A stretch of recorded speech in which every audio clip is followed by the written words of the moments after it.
நீலகிரி மாவட்டம் உதகையில் உள்ள பழங்குடியினர் பண்பாட்டு மையத்தில் 4வது புத்தக கண்காட்சி இன்று துவங்கியது. இன்று துவங்கிய இந்த புத்தக கண்காட்சி எதிர்வரும் நவம்பர் மாதம் 2ஆம் தேதி வரை நடைபெறுகிறது.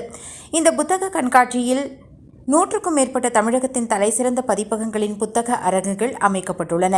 இந்த புத்தக கண்காட்சியில் இதிகாசங்கள், புராணங்கள், சரித்திர நாவல்கள், சமூக நாவல்கள், அரசியல், ஆன்மீகம், சினிமா, சிறுவர் நூல்கள் உள்ளிட்ட லட்சக்கணக்கான தமிழ் மற்றும் ஆங்கில புத்தகங்கள் ஒரே இடத்தில் வைக்கப்பட்டுள்ளன. தமிழ்நாடு அரசு பணியாளர் தேர்வாணையம் நடத்தும் குரூப் தேர்வுகள், வங்கி, தொலைபேசி, ரயில்வே, காவல் பணியாளர் தேர்வுகள், ஆசிரியர் தகுதி தேர்வுகள், 10 மற்றும் 12ஆம் வகுப்பு மாணவியர்களுக்கான வினா வங்கி, கையேடுகள் போன்றவைகள் இந்த புத்தக கண்காட்சியில் இடம்பெற்றுள்ளன.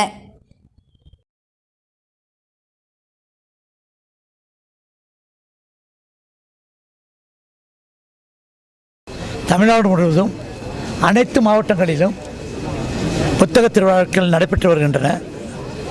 அதன் அடிப்படையில் இன்று நீலகிரி மாவட்டத்தில் இன்று முதல் நவம்பர் 2ஆம் தேதி வரை கிட்டத்தட்ட ஒரு 10 நாளுக்கு இந்த புத்தக திருவிழா இருக்கும். அதுக்கு மேலே ஜனங்க விரும்பி நிறைய கூட்டம் இருந்தாலும் நம்ம எக்ஸ்டெண்ட் பண்ணிக்கலாம். அதில் ஒன்றும் பிரச்சனை இல்லை, வச்சுக்கலாம்.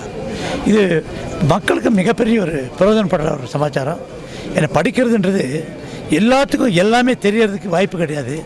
ஆனால் இந்த மாதிரி புத்தக திருவிழாக்கள் வைக்கும்போது அந்தந்த ஆதரவு யார் யார் இதை பற்றி சயின்ஸை பற்றி எழுதுகிறான், இதை பற்றி பொது அரசியலை பற்றி எழுதுகிறான், பொது சுகாதாரத்தை பற்றி எழுதுகிறான், மற்ற எல்லா இயற்கையை பற்றி எழுதுகிறான், எல்லா பற்றி ஒவ்வொரு வகையான புத்தகங்கள் எழுதி வச்சுருப்பாங்க.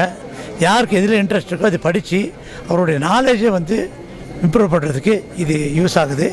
அதனால் இன்றிலிருந்து நமது நீலகிரி மாவட்ட மக்கள் தொடர்ந்து இங்கே வருகை தந்து நிறைய பேர் புத்தகத்தை பயன்பெற வேண்டும். ஏன்னா அப்படி பண்ணால் தான் அவங்களுக்கு பப்ளிக்கில் என்ன இருக்குது என்ன இல்லைன்றது உலகத்தை பற்றி தெரிய முடியும். உதாரணத்துக்கு சொன்னப்போ நம்ம அண்ணா கலைஞர் அவங்களே நிறையா இது எடுத்துக்காங்க, நிறைய பேசியிருக்காங்க. அது எல்லா இடத்துல போய் கேட்க முடியாது. ஆனால் அவங்க பேச்சுக்கிறதெல்லாம் இங்கே ஒரு புத்தக வடிவில் வரும்போது அவங்க பூரா என்ன சொல்லியிருக்காங்க, அந்த காலத்துலேருந்து இந்த சமுதாயத்தின் வளர்ச்சிக்காக என்னென்ன பண்ணியிருக்காங்க, யார் எது செஞ்சுருக்காங்கலாம் நமக்கு தெரிய வாய்ப்பு இருக்குது. அந்த மாதிரி அதே மாதிரி சயின்ஸை பற்றி பார்க்கணும், என்னென்ன சப்ஜெக்ட்டுக்கு எது படிக்கணுன்றதை ஸ்டூடெண்ட்ஸ்க்கு தெரியும். அவங்க அந்த மாதிரி புத்தகம்லாம் இங்கே கிடைக்கும், வாங்கிக்கலாம். அதுவும் இங்கே வரும்போது ஒரு 10% லெஸ் பண்ணி தருவாங்க. பொதுவாக 10% மேலேயும் பண்ணுவாங்க, 10% மினிமம் லெஸ் பண்ணி கொடுவாங்கன்றது சொல்லியிருக்காங்க. அதனால் இந்த புத்தகத்தில்